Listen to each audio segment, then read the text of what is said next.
नमस्कार मित्रों, आज हम आपको सुनाने जा रहे हैं भगवान सत्यनारायण की व्रत कथा। श्रद्धा भक्ति भाव से श्रवण करें।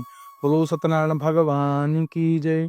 एक समय की बात है, नैमिषारण्य तीर्थ में शौनक आदि 88,000 ऋषियों ने श्री सूत जी से पूछा, हे प्रभु, इस कलयुग में वेद विद्या रहित मनुष्य को प्रभु भक्ति किस प्रकार मिलती है तथा उनका उद्धार कैसे होता है। हे मुनि श्रेष्ठ, कोई ऐसा तप बताइए जिससे थोड़े समय में पुण्य प्राप्त हो जाए और मनोवांछित फल की प्राप्ति हो। इस प्रकार की कथा सुनाने से हम सबकी इच्छा है। प्रभु शास्त्रों के ज्ञाता सूत जी ने कहा, हे वैष्णवों, पूज्य आप सभी ने प्राणियों के हित की बात पूछी है, इसलिए एक ऐसा श्रेष्ठ व्रत को आप लोगों को बताऊंगा जिसे नारद जी ने लक्ष्मी नारायण जी से पूछा था और लक्ष्मीपति ने मुनि श्रेष्ठ नारद जी से कहा था। आप सब इसे ध्यान पूर्वक सुनिए। एक समय की बात है, योगीराज नारद जी दूसरों के हित के लिए इच्छा से अनेकों लोकों में घूमते हुए मृत्यु लोक में आ पहुंचे, जहां उन्होंने अनेक योनियों में जन्मे प्राय सभी मनुष्यों को अपने कर्मों द्वारा आने के दुखों से पीड़ित देखा। उनका दुख देख नारद जी सोचने लगे, कैसा यत्न किया जाए जिसके करने से निश्चित रूप से मानव के दुखों का अंत हो जाए। इसी विचार पर मनन करते हुए वे विष्णु लोक में गए। वहां पर देखा कि देवेश भगवान नारायण की स्तुति करने लगे, जिनके हाथ में शंख चक्र गदा और पद्म थे, गले में वरमाला पहने हुए थे। स्तुति करते हुए नारद जी बोले, हे भगवान, आप अत्यंत शक्ति से संपन्न हैं, मन तथा वाणी भी आपको नहीं पा सकती। आपका यदि मध्य न अंत है, निर्गुण स्वरूप सृष्टि के कारण भक्तों के दुखों को दूर करने वाले आपको नमस्कार है। नारद जी की स्तुति सुन भगवान विष्णु बोले, हे मुनि श्रेष्ठ, आपके मन में क्या बात है? आप किस काम के लिए पधारे हैं, उसे निसंकोच कहो। इस पर नारद जी बोले, मृत्यु लोक में अनेक योनियों में जन्मे मनुष्य अपने कर्मों के द्वारा अनेकों दुखों से दुखी हो रहे हैं। हे नाथ, आप मुझ पर दया रखते हुए ये बताइए, जो मनुष्य थोड़े से प्रयास से ही अपने दुखों से कैसे छुटकारा पा सके। श्री नारायण बोले, हे नारद, भक्तों की भलाई के लिए तुमने बहुत अच्छी बात पूछी है, जिनके करने से मनुष्य मोह से छूट जाता है। वह बात मैं कहता हूँ, सुनो। स्वर्गलोक व मृत्यु लोक में दोनों में एक दुर्लभ उत्तम व्रत है, जो पुण्य देने वाला है। आज प्रेमवश होकर मैं उसे तुमसे कहता हूँ। श्री सत्यनारायण भगवान का यह व्रत अच्छी तरह से विद्यान पूर्वक मनुष्य तुरंत ही यहाँ पहुंचकर सुख भोग कर मरने पर मोक्ष पाता है। श्री हरि के वचन सुनकर नारद जी बोले, उस व्रत का फल क्या है, उसका क्या विधान है, यह व्रत किसने किया था, इस व्रत करने से किस दिन करना चाहिए, सभी विस्तार से कहिए। नारद जी की बात सुनकर श्री हरि बोले, दुख व शोक को दूर करने वाला यह व्रत सभी स्थानों पर विजय दिलाने वाला है। मानव भक्ति व श्रद्धा के साथ शाम को श्री सत्यनारायण की धर्म प्रायण होकर ब्राह्मण व बंधुओं के साथ करनी चाहिए। भक्ति भाव से इन नैवेद्य केले का फल, घी, दूध और गेहूं का आटा सवाए ले। गेहूं के स्थान पर साठी का आटा, शक्कर तथा गुड़ लेकर वह सभी भक्षण योग्य पदार्थों को मिलाकर भगवान का भोग लगाएं। ब्राह्मणों सहित बंधु बांधवों को भी भोजन कराएं। उसके बाद स्वयं भोजन करें। भजन कीर्तन के साथ भगवान की भक्ति में लीन हो जाए। इस तरह सत्यनारायण भगवान का यह व्रत करने पर मनुष्य की सारी इच्छाएं निश्चित रूप से पूरी होती हैं। इस कलिकाल में अर्थात कलयुग में मृत्यु लोक में मोक्ष का यही सरल उपाय बताया गया है। बोलो सत्यनारायण भगवान की जय। अब सुनिए दूसरा अध्याय।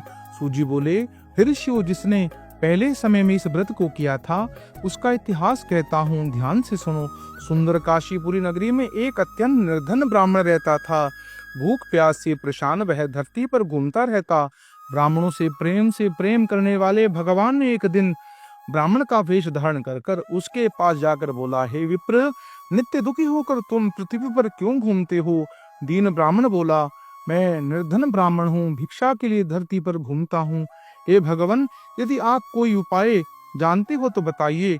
वृद्ध ब्राह्मण कहता है कि सत्यनारायण भगवान मनोवांछित फल देने वाले हैं, इसलिए तुम उनका पूजन करो।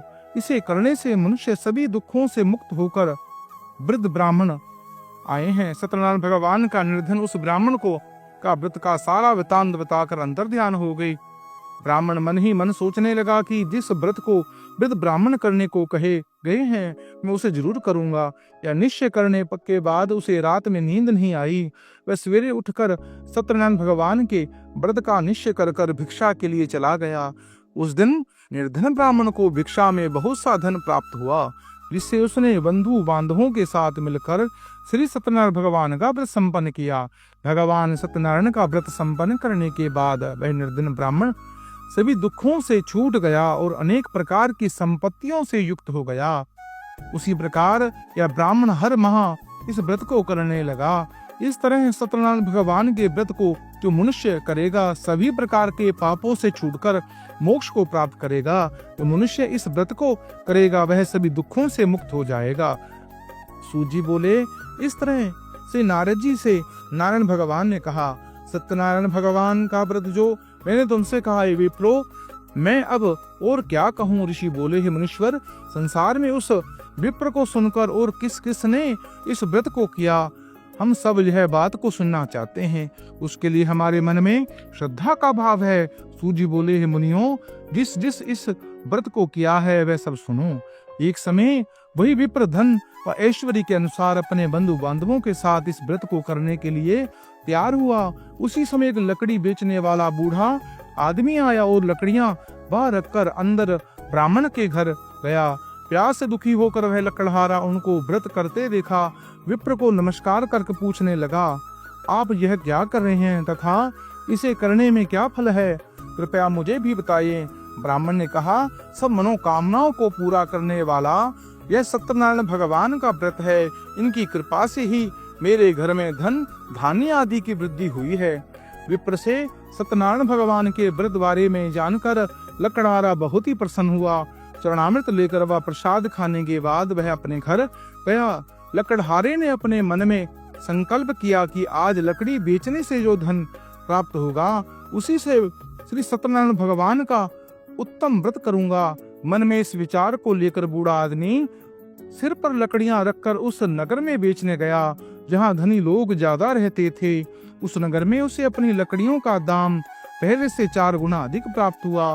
बूढ़ा प्रसन्नता के साथ दाम लेकर केले के शक्कर, घी, दूध, दही और गेहूं का आटा लेकर सत्यनारायण भगवान के व्रत की अन्य सामग्री लेकर अपने घर आया, जहां उसने अपने बंधु बांधवों को बुलाकर विधि विधान से सत्यनारायण भगवान का पूजन व्रत किया।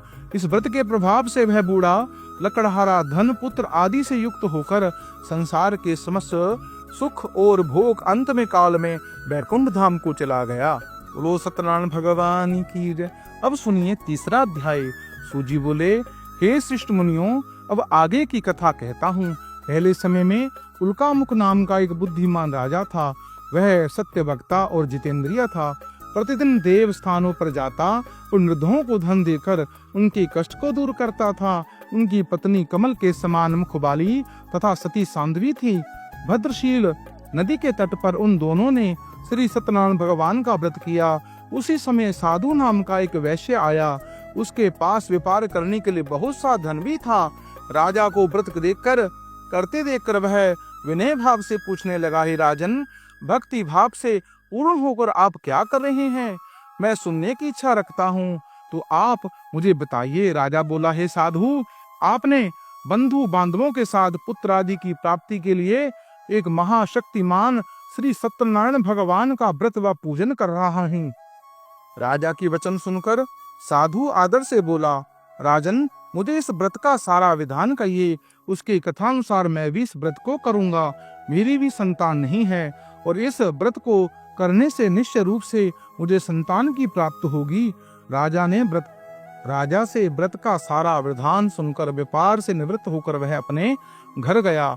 साधु वैश्य ने अपनी पत्नी को संतान देने वाले इस व्रत का वर्णन कह सुनाया और कहा कि जब मेरी संतान होगी तब मैं इस व्रत को करूंगा। साधु ने इस तरह के वचन अपनी पत्नी लीलावती से कहे।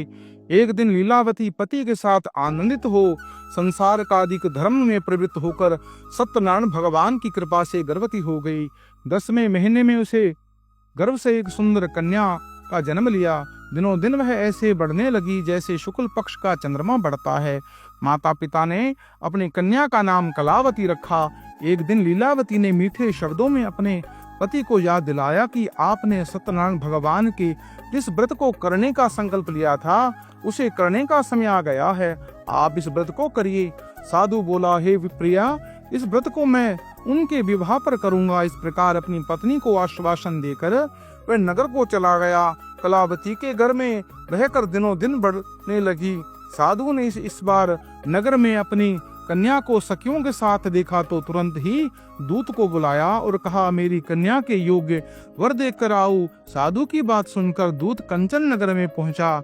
वहां पर देखभाल कर लड़की के योग्य वणिक पुत्र को ले आया। योग्य लड़के को देखकर साधु ने बाधु बंधुओं के साथ अपनी पुत्री का विवाह करा दिया। लेकिन दुर्भाग्य की बात यह है कि साधु ने भी अभी श्री सत्यनारायण भगवान का व्रत नहीं किया था। इस प्रकार श्री भगवान क्रोधित हो गए और श्राप दिया कि साधु को अत्यंत दुख मिले। अपने कार्य से कुशल साधु बनिया जमाई को लेकर समुद्र के पास स्थित होकर रत्ना सारपुर नगर में गया। वहां पर जाकर दामाद ससुर दोनों मिलकर चंद्रकेतु राजा के नगर में व्यापार करने लगे। एक दिन भगवान सत्यनारायण की माया से एक चोर राजा का धन चुरा कर भाग रहा था। उसने राजा के सिपाहियों को अपना पीछा करते देख चुराया हुआ धन वहां रख दिया जहां पर साधु अपने जमाई के साथ ठहरा हुआ था। राजा के सिपाहियों ने साधु वैश्य के पास राजा का धन पड़ा देखकर तो वह ससुर जमाई को दोनों को ही बांधकर प्रसन्नता से राजा के पास ले गए और कहा, उन दोनों चोरों को हम पकड़ लाए हैं, आप आगे की कार्रवाई की आज्ञा दें। राजा की आज्ञा से उन दोनों को कठिन कारावास में डाल दिया गया। उनका सारा धन भी उसने छीन लिया। श्री सत्यनारायण भगवान के श्राप से साधु की पत्नी बहुत दुखी हुई। घर में जो रखा हुआ धन उसे चोर चुरा ले गए। शारीरिक तथा मानसिक पीड़ा व भूख प्यास से अति दुखी होकर अन्न की चिंता में कलावती एक ब्राह्मण के घर आई, जहाँ उसने श्री सत्यनारायण भगवान का व्रत देखा, फिर कथा भी सुनी। वह प्रसाद ग्रहण कर रात को घर वापस आई। माता ने कलावती से पूछा, हे पुत्री, अब तक तुम कहाँ थी? तेरे मन में क्या है? कलावती ने अपनी माता से कहा, हे माता, मैंने एक ब्राह्मण के घर में श्री सत्यनारायण भगवान का व्रत देखा। कन्या के वचन सुनकर लीलावती भगवान के पूजन की तैयारी करने लगी।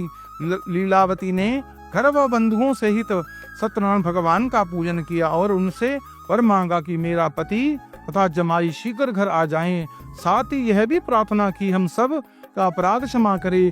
श्री सत्यनारायण भगवान के इस व्रत से संतुष्ट हो गए और राजा चंद्रकेतु को स्वप्न में दर्शन देकर कहा, हे राजन, तुम दोनों वैश्यों को छोड़ दो और तुमने जो उनका धन लिया है उसे वापस दे दो। अगर तुमने ऐसा नहीं किया तो मैं तुम्हारे धन व राज्य का संतान से विकान को नष्ट कर दूंगा। राजा को यह सब कहकर भगवान अंतर ध्यान हो गए। प्रातः काल सभा में राजा ने अपना सपना सुनाया। फिर बोला, हे वणिक पुत्रों, को जो कैद से मुक्त कर सभा में लाओ। दोनों ने आते ही राजा को प्रणाम किया। राजा मीठी वाणी से बोला, हे महानुभावों, भाग्यवश ऐसा कठिन दुख तुम्हें प्राप्त हुआ, लेकिन अब तुम कोई भय नहीं है। ऐसा कहकर राजा ने दोनों को नए वस्त्र भूषण भी पहनाए। जितना धन उनका लिया था उसे दुगना धन वापस कर दिया। दोनों वैश्य अपने घर को चल दिए। बोलो सत्यनारायण भगवान की जय। अब आगे की कथा सुने। सूजी बोले, वैश्य ने मंगलवार कर अपनी यात्रा आरंभ की और अपने नगर की ओर चल दिया। उसके थोड़ी दूर आगे चलने पर एक दंडी वेशधारी श्री सत्यनारायण भगवान ने उससे पूछा, हे साधु, तेरी नाव में क्या है? अभिमानी वणिक हंसता हुआ बोला, दंडी, आप क्यों पूछते हो? क्या धन लेने की इच्छा है? मेरी नाव में तो बेल व पत्ते भरे हुए हैं। वैश्य के कठोर वचन सुनकर भगवान बोले, तुम्हारा वचन सत्य हो। दंडी ऐसे वचन कहकर वहां से दूर चले गए। कुछ दूरी पर समुद्र के किनारे कुछ दूर जाकर समुद्र के किनारे बैठ गए। दंडी के जाने के बाद साधु वैश्य ने नित्य क्रिया के पश्चात नाव को ऊंचे उठते देखा तो अचंबा माना गया और नाव में बेल पत्ते आदि देखकर वह मूर्छित हो गया, जमीन पर गिर पड़ा। मूर्छित खुलने पर वह अत्यंत शोक में डूब गया। तब उसका दामाद बोला कि आप शोक न मनाएं, दंडी का श्राप है, इसलिए हमें उनकी शरण में जाना चाहिए, तभी हमारी मनोकामना कामना पूरी होगी। दामाद की यह बात सुनकर वह दंडी के पास पहुंचा और अत्यंत भक्ति भाव से नमस्कार कर कर बोला, मैंने आपसे जो जो असत्य वचन कहे थे उनके लिए मुझे क्षमा प्रदान कीजिए। ऐसा कहकर महान शोकातुर हो रोने लगा। तब दंडी भगवान बोले, हे वणिक पुत्र, मेरी आज्ञा से बार बार तुम्हें ये दुख प्राप्त हो रहा है, तू मेरी पूजा से विमुख हुआ है। साधु बोला, हे भगवान, आपकी माया से ब्रह्मा आदि देवता भी आपके रूप को नहीं जानते, तब मैं अज्ञानी कैसे जान सकता हूँ। आप प्रसन्न होइए, अब मैं सामर्थ्य के अनुसार आपकी पूजा करूंगा। मेरी रक्षा करो और पहले के समान नौका में धन भर दें। साधु वैश्य के भक्ति पूर्वक वचन सुनकर भगवान प्रसन्न हो गए और उनकी इच्छा अनुसार वरदान देकर अंतर ध्यान हो गई। ससुर जमाई जब नाव पर आए तो नाव धन से भरी हुई थी। फिर वही अपने अन्य साथियों के साथ सत्यनारायण भगवान का पूजन कर कर अपने नगर को चल दिया। जब नगर के नजदीक पहुंचा तो दूत को घर पर खबर करने के लिए भेज दिया। दूत साधु की पत्नी को प्रणाम कर कर कहता है, मालिक अपने दामाद सहित नगर के निकट आ गए हैं। दूत की बात सुनकर साधु की पत्नी लीलावती ने बड़े हर्ष के साथ सत्यनारायण भगवान का पूजन कर कर अपनी पुत्री कलावती से कहा, मैं अपने पति के दर्शन हो जाती हूँ, तू कार्य पूर्ण कर कर शीघ्र आ जा। माता के ऐसे वचन सुनकर कलावती जल्दी से प्रसाद छोड़कर अपने पति के पास चली गई। प्रसाद की अवज्ञा के कारण श्री सत्यनारायण भगवान रुष्ट हो गए और नाव सहित उसका पति को पानी में डुबो दिया। कलावती अपने पति को वहां न पाकर रोती हुई जमीन पर गिर पड़ी। नौका को डूबा हुआ देख, कन्या को रोता देख साधु दुखी होकर बोला, हे प्रभु, मुझसे तथा मेरे परिवार से जो भूल हुई है उसे क्षमा करें। साधु के दीन वचन सुनकर श्री सत्यनारायण भगवान प्रसन्न हो गए और आकाशवाणी हुई, हे साधु, तेरी कन्या मेरे प्रसाद को छोड़कर आई है, इसलिए उसका पति अदृश्य हो गया है। यदि वह घर जाकर प्रसाद खाकर लौटती है तो उसे उसका पति अवश्य मिलेगा। ऐसी आकाशवाणी सुनकर कलावती घर पहुंचकर प्रसाद ग्रहण करती है, फिर आकर अपने पति के दर्शन करती है। उसके बाद साधु अपने बंधु बांधवों सहित श्री सत्यनारायण भगवान की विधि विधान से पूजन करता है तथा इस लोक में सुख भोग कर वे अंत में स्वर्ग को जाता है। बोलो सत्यनारायण भगवान की। अब आगे की कथा सुनिए। सूजी बोले, ऋषियों में और एक कथा सुनाता हूँ, उसे भी ध्यान पूर्वक सुनो। प्रजा पालन में लीन तुंगध्वज नाम का एक राजा था। उसने भी भगवान का प्रसाद त्याग कर बहुत से दुख समान सहे। एक बार वन में जाकर वन्य पशुओं को मारकर वह बड़ के पेड़ के नीचे आया। वहां उसने ग्वालों को भक्ति भाव से अपने बंधुओं सहित सत्यनारायण भगवान का पूजन करते देखा। अभिमानवश राजा ने उन्हें देखकर भी पूछा, स्थान नहीं गया, ना ही उसने ब्रह्म भगवान को नमस्कार किया।